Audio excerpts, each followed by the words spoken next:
Hey, welcome in. It is another episode of AthleticsCast. I'm Wayne Coy. Happy to be here as always, talking all things Oakland A's with you on the Believe Podcast Network. Hey, it's good to be here. I've hosted a morning radio show for a long time. I started back in, okay? And in all that time, I sort of developed a system to be able to prepare for a show. You don't just do the show. Well, actually, sometimes you do, but most of the time, a little bit of forethought, if you will, goes into it. There's preparation, right?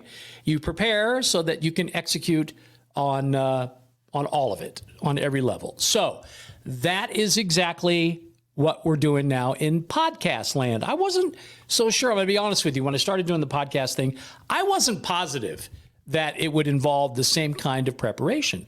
In fact, I was thinking, well, maybe it's going to be completely different, but turns out they're pretty similar. Okay, so here's the steps. First of all, number one, you aggregate your content. Bring it in. Bring it in, kids. Come on in here. You source your content. Okay, I got that from you. I got that from you. I want to tip the cap to you, say hi to you. Okay, because that's important. You want to identify your sources if you can. Secondly, you want to build segments and a timeline that are basically based on the content that you aggregated. And of course, you want to prioritize it. You want to put it in an order that makes sense so that when people consume it, they're consuming it in a good order, right? 3, you want to produce the actual podcast. Then after you produce it, you want to publish it, put it out there for everybody to check out. And finally, the final P, if produce is 1 and publish is 2 Ps, the third P would be promote. Got to tell people it's out there, otherwise they don't know, see? So there you go. You want to produce, you want to publish, you want to promote. How is that different from radio? Not really a whole heck of a lot. In fact, you're kind of in a perpetual state of all of that. What you're doing is you're digging, you're looking, you're listening. My nickname is the Truffle Pig for a reason, because I'm always kind of looking underneath the ground to see what I can bring up, Try to find the truffles because they're out there. So you go get them, and that's what you do. Anyway, everything that you see, everything that you hear should go through that what they call fit filter. And the reason for that is because you want to stay on brand. People have expectations. If you turned on AthleticsCast here and we spent the entire show talking about the Atlanta Braves, you'd be like, whoa. If you went to McDonald's and they handed you sushi instead of a quarter pounder, you'd be like, what is up with this? Okay, so that's the first one. Second is, does anybody care, or the give us test? Yeah, you got to run that through. And then once you know whether or not anybody cares, and you've identified that, are they exactly who you want in your tent? Are they the people you want to come to the party? Honestly, I'm at a level right now at the very beginning where I'll take one and all. Give me you're hungry and you're tired and you're weak and all of that. Come on, I don't care if you're a fan of the A's or not. Let's go. Let's build an audience. All right, so that's what we're doing. And then I guess the other thing would be, is there more than one side to the story? Because it's very easy, especially if you're predisposed to a certain point of view, to kind of lean in a direction and sometimes completely in that direction. I try not to do that. It's hard with this particular story, but anyway, for the most part, try to do that. And then finally, I think it's very important to ask, is it perishable content? Meaning, you got to get it out there right away, because if you don't, nobody's going to give a crap, because it's timely and you need to get it now, because in 2 days it won't matter. Or is it evergreen? We have an interview that we're doing a little later today. Now, is that interview appropriate to run today? Sure. But it's also one that we could probably edit at least appropriately, or even let it rip, let it go, and play it next week, and it would still be fine. Okay?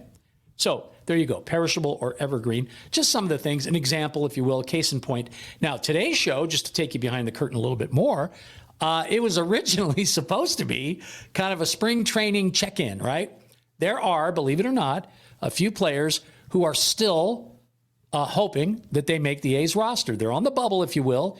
These are players who are maybe non-roster invitees, or maybe it looks like they're targeted to go to AAA or AA, but sometimes in spring training, things happen, and when they do, that can change people's minds. Specifically, Mark Kotze, David Forrest, and the rest of the A's think tank. They want to know, is this a person who's going to do us a lot better than we thought maybe going in? He could do us at the beginning of the season. We'll see where we go from there. Anyway, that happens coming out of spring training. has happened traditionally for years, and that's kind of where we were going to go with the show today. We were going to talk about breaking camp with the A's. Who's going to do it, who's not, right? Then the rest of the show was supposed to be centering on the A's fan base, and very specifically, the younger part of that fan base. And the reason why is I've been thinking a lot about this. I became an A's fan when I was like 8 years old, okay? So that started then, that's the seeds, and then they germinated, and then I became a full-on Oakland A's addict by the time I was like 12. I was hooked. I was on the stuff, man. Had to have me some A's. Well, that hasn't changed. I mean, I'm still very much an A's fan. But I've been thinking about those kids, specifically in the Bay Area, that have been raised at least already, a couple of years maybe. Maybe they're like 7 to 15, okay? Hold on. Sorry, got a little dry. It's Vegas. Had COVID. 7 to 15, right? And the 7 to 15-year-olds are the people that you're grooming forever to be your fan base for the future. Problem, team may be moving. How does that affect those kids? Is it affecting them at all? That's kind of where we're planning on going, and probably still will go here as a topic on the show. And then finally, I was going to wrap it all up by talking about Big League Weekend. Here in Las Vegas, it is a minor league tradition, going all the way back to like the Stars, the 51s. The Big League team that is affiliated with the minor league team for the most part.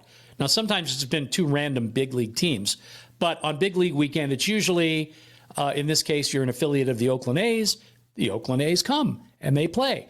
In this case, they're playing the Milwaukee Brewers, and we're going to talk about that a little bit. Those are all the things that we're going to do, okay? Along with that, maybe just a little bit of my speculation regarding the possibility, because it had been floated, that the A's might release finally those real Vegas stadium renderings, direct from the architect and in conjunction with Big League Weekend. That got put out there, okay? And some people are thinking, yeah, that's the timeline.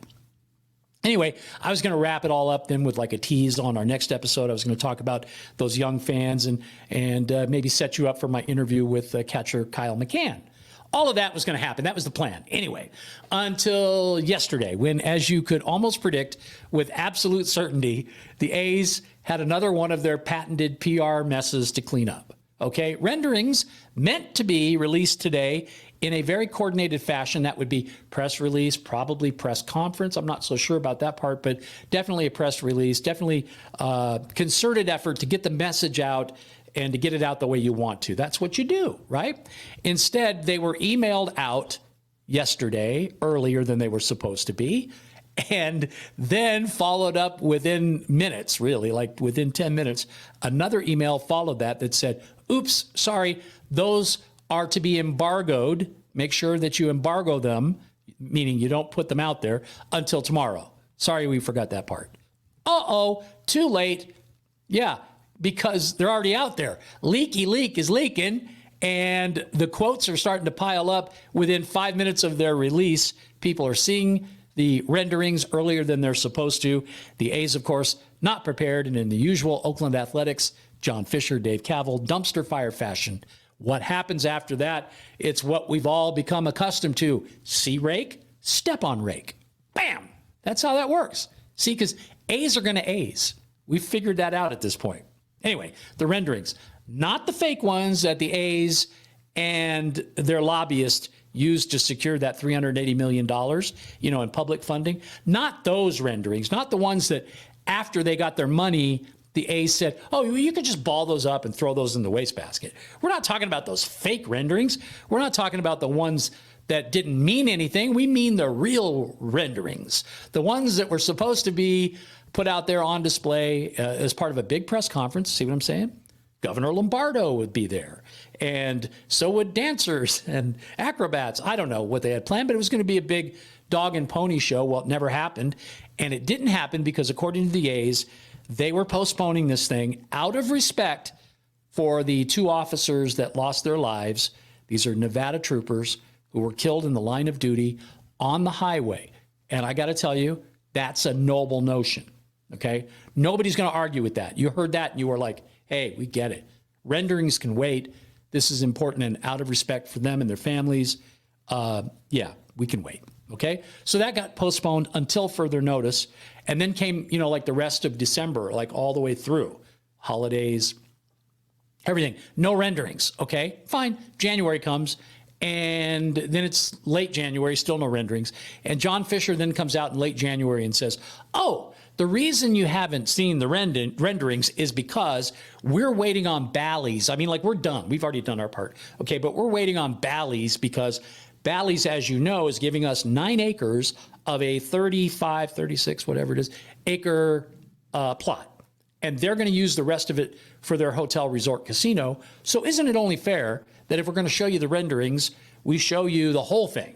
So because of that, we'll wait on Bally's, and just you wait and see. They're going to be awesome. Okay, well, that's great, except for Bally's had a different story. They said, no, actually, we're waiting on the Oakland A's because they haven't figured out yet what they're going to do. So as soon as they're done, maybe we'll be ready by then, and we'll get them out. But yeah, those are coming. So that's kind of where it all ended up at the end of January.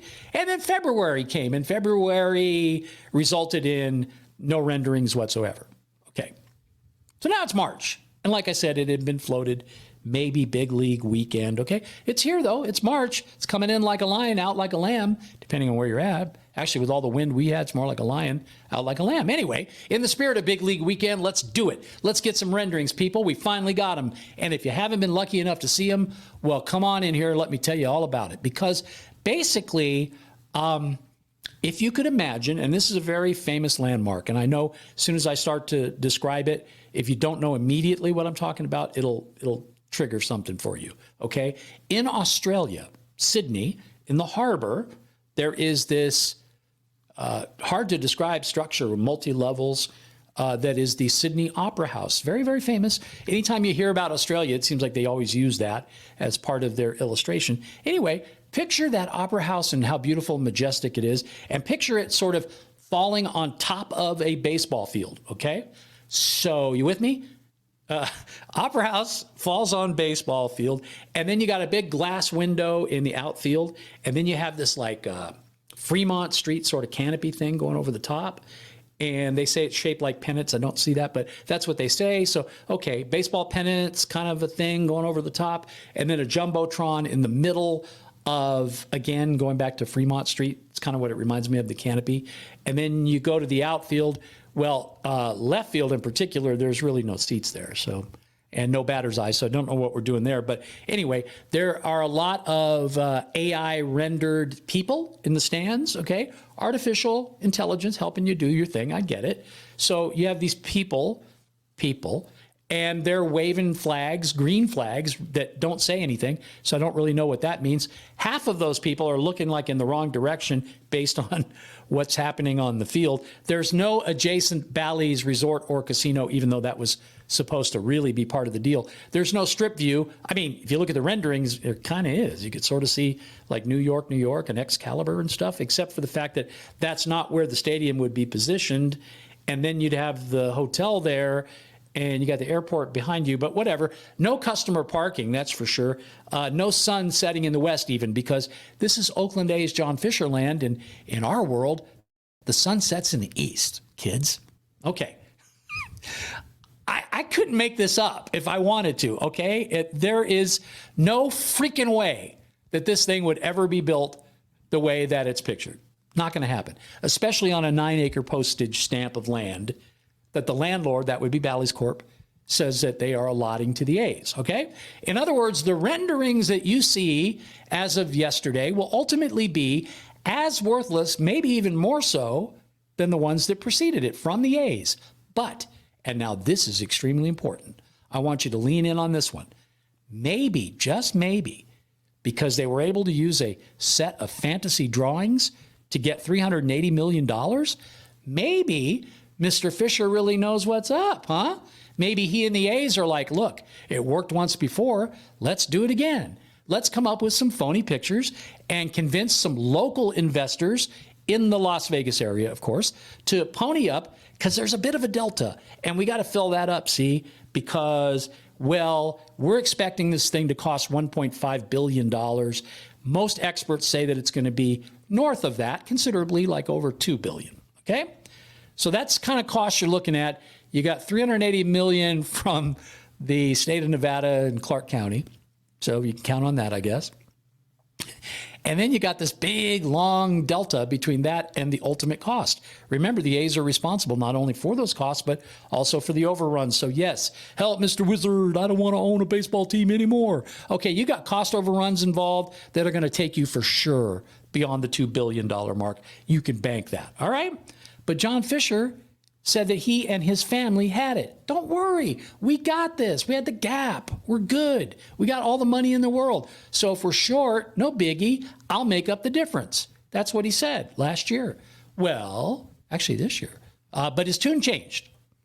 As of yesterday, talked to Susan Slusser at the San Francisco Chronicle, and guess he's only good for half of that, $500 million. Okay. If you were thinking a bill, think a mill. Times 500, because that's all I'm going to do. The rest, well, that's outside investors.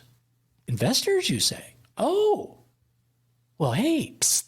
I picture some guy with a trench coat on, holding his coat open, and inside are these beautiful renderings. Hey, buddy, come here. You want to see some pretty pictures? Got a few bucks so we can build a stadium? Yeah. Anyway, reaction to the leaked renderings was fast and furious. No Vin Diesel in sight, but people definitely had an opinion. And as of this recording, as of right now, the sentiment, and I've tabulated it, I've gone through a whole bunch of social media in the last 24 hours. It's basically running about 93 to 95% negative, okay? Now, this is A's fans, non-A's fans. This is media, national, media local, media regional. It's Bay Area people. It's Las Vegas people. It's people who need people. It's people are people. So why should it be that you and I, anyway, you get the picture, right? Everybody is out there saying these things suck. Not only do they suck, they're not based in reality. I'm pretty sure ChatGPT had an awful lot to do with their creation, and most likely they're going to give some people in Australia some serious deja vu. Okay? That's what we're dealing with. Okay, so I said that. I said all of that. You heard me. But what are others saying? More importantly, nobody cares about what I say. What about the principals? What about the people that are as close to the fire as you could possibly be? What about A's president Dave Kaval? We haven't heard a whole lot from him in the last year, really, but here recently he's been tweeting. Never mind that he turned off his comments, so you can't say anything back to him because Dave wouldn't like that. Dave doesn't want to hear anything negative. So here's what Dave said. Dave said, he tweeted, quote, "Play ball. What a design. Thank you, architect Bjarke Ingels." It's a Danish architect that they use, okay? And then the Danish architect Bjarke Ingels had this to say after what Dave Kaval had to say, quote, "The architecture is like I have to look down to make sure I get this right. The architecture is like a spherical armadillo shaped by the local culture." That's what the architect said. And then A's owner John Fisher said, quote, "I think the armadillo is an underrated animal." Seriously, you cannot make this up. It's not possible. I wish I could take credit for it because it's cray-cray, but it's all true. It's happening in real time, and we're all just sitting there sort of watching it. It's like when you pull over because there's been a wreck on the freeway. That's how it is, okay? And by the way, to those who insist on calling that animal that this stadium sort of looks like an armadillo, because you're trying to be all Spanish and everything. I'm not talking about anybody in particular, Casey, but you need to stop that because it's armadillo. It's not armadillo, it's armadillo. Just like if you're from the Bay Area, you know that street in San Leandro, it's Estadillo. That's not Estadillo. I mean, it may be technically, according to somebody who's, teaching Spanish, but nobody there says it that way. Just like in Texas, all those roadkill armadillos are armadillos, not armadillos. You don't clean your pans out with a Brio pad. You use a Brillo pad. And you don't put your sleepy head on a P.O., you put it on a pillow. And George Strait in that song, remember that song? By morning, he wanted to be in Amarillo, not Amarillo. I'm not saying this to anybody in particular, Casey. Anyway, I know you didn't order your quesadilla from Chipotle. I get that. And I also know that it was Jose Guillen, not Gillen, that played for the A's, but whatever. It's Armadillo. Okay, get it right. Feel me? Okay, good. And by the way, nice job, architect, with the one who called it the Armadillo, because you're connecting, or you're trying to, I think, connecting the animal with the area that you're moving into, except for there's an issue there because you see the armadillo is not native to Nevada. And that's another thing. It is Nevada, not Nevada, David Sampson, just so you know. Okay, we don't have them here. If we have them here, they're either brought in from Texas or they're still attached to our tire because we hit them on the way in. Okay, but they don't live here naturally. I mean, if you're going to do this naturally and you really wanted to connect, then you should have made the stadium shaped like a scorpion or a rattlesnake or a bighorn sheep or maybe a lady with a rubber glove on, an old lady with an oxygen tank sitting at a slot machine. Or maybe, just maybe, a legislator accepting and then depositing a $10,000 check. I mean, if you really wanted to be accurate, that's what your stadium should be shaped like. And again, it's Nevada, not Nevada. But I'm digressing. Let me get right back to the real narrative here. And this is it. The reviews are in. That's what I'm trying to say. And people have spoken. They're going to continue to speak. Twitter on fire. So was Instagram. So was anywhere you looked, Facebook. It was all blowing up yesterday. The videos were out there. And the reason why is because people are looking at this and going, okay, it's cool and everything. I get it. The first thing you do is go, whoa. But then after you, whoa, you look a little deeper and you go, okay, this isn't even real. This couldn't happen. Where are the freaking lights, right? It's stuff like that. Anyway, the A's had to immediately go into panic mode because that's what they do. They've become pretty good at that, I think. Specifically putting out the call. Like, you know, if you lived in Gotham City, you would call Batman, right? If you live in Las Vegas, or even if you live in the Bay Area and you're trying to go to Las Vegas, you put out the call for Mick the Shill. We've talked a lot about Mick Akers and the Las Vegas Review-Journal, otherwise known as the propaganda paper for the Oakland A's, and how they have almost always spun everything. If it's out there and it's a little bit negative, if it paints the A's in a bad light, well, then it's the job, this is my job, of Mick Akers to step up and let you know that what you saw isn't real, okay? Those renderings that you realized were like not at all rooted in reality, you saw that with your own eyes. You know what's up. But hey, just like clockwork, as in like right now on cue, today's paper is out. And I'll tell you what the headline says. And by the way, this is bigger than the results from Super Tuesday. That's how big this is. There is one of the 4 photos from the renderings smack dab in the middle of the front page, okay? And underneath that is a big headline that says, hits it out of the park. And underneath that is a subheading that says, athletic stadium design touches all bases. See, kind of cool little baseball tie-in there, huh? All right. And hit it out of the park, also, little tie-in. Anyway, of course, the article is all about how great the stadium is and it's going to be and the renderings and aren't they fantastic? And Mick is basically, you know, accept no cuckold substitutes. He's the best at this. He can do it better than anybody. He is Mr. Fisher's spin doctor. And if the vice president or the president, Dave Cavil, needs a little help, he can do it for Dave too. Do it for Dave, do it for John. Either way, you do it, Mick, and you got the paper behind you, so there you go. Listen, they're not even trying to hide it now, okay? They are out there. As clear as can be, and I just hope that they're on the payroll. That's all. I hope they are actually being paid for that, and I hope that they get paid in advance because you might want to think about cashing that check. Anyway, why would they put out all of these renderings with all of these flaws and deficiencies that I've kind of discussed here? Why would they do that? And seriously, how the hell is that going to fit on 9 acres?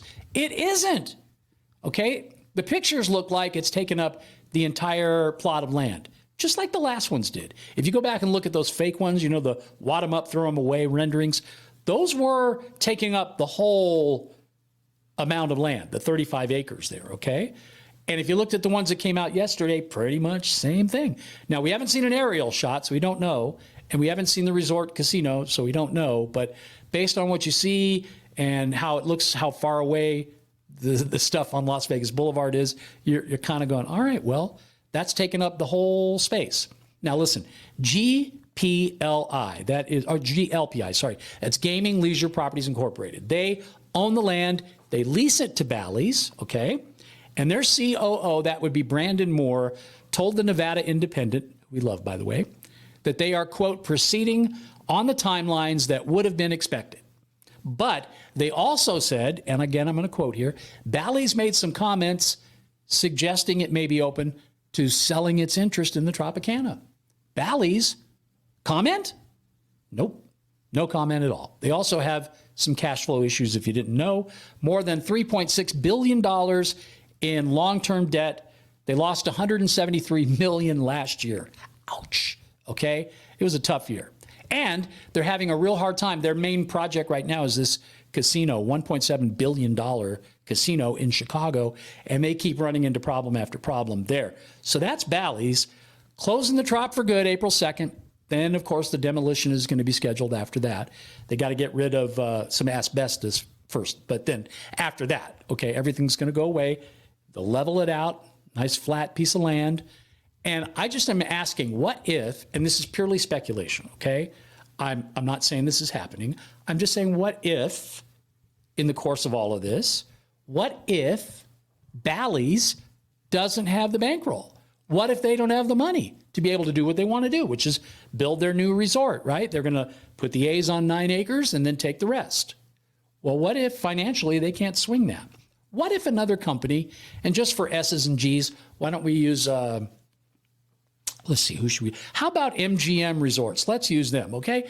Let's use them. Let's say they decide to buy Bally's stake in the whole thing, and then rather than build a new resort at all, because those are really expensive, instead, let's just let the A's take up most of the footprint for that stadium there, and then we'll surround it with some shops and maybe some restaurants and things. But most importantly, we're going to surround it with pedestrian footbridges that get you across Tropicana and across Las Vegas Boulevard from the stadium. And the reason why is, well, I can give you a few reasons. Here they are. MGM Grand, New York, Luxor, Park MGM, Excalibur. There you go. That's 5 reasons, right? MGM owns all of that stuff. And it's obviously in their best interest to funnel you from the game to their properties. So would that make sense? Is that a stretch? If for whatever reason Bally's can't hang, Bally can't hang. What if that's happening? Can MGM Grand step in and make this all work? Well, I don't know how much of a stretch that is really. I mean, if you squint a little bit, you can probably see it, right? Looks like an armadillo in the desert. Armadillo. Meanwhile, it's on to Big League weekend. Let's go. It's coming up this weekend in Vegas. The A's are in town. That's kind of cool. Playing the Milwaukee Brewers, okay, before they head back home to the Bay Area for what is still going to be maybe their last season in Oakland. We don't know yet. Again, they don't know where they're playing in 25, 26, 27, maybe 28. We don't know. Another question is, we don't know if they're going to lose 100 games or more in 24. One thing is for sure, and that is that we're going to be right here watching and taking note of all of it and then commenting and hopefully getting your comments back, because that's the part I love. I love the give and take. So if you got something to say, comment section. If you're watching on YouTube, and of course, you can get to us anytime you want through our handle, which is @AthleticsCast1. Send that there, and I'll get back to you one way or the other. Promise, okay? Thumbs up button, it's down below.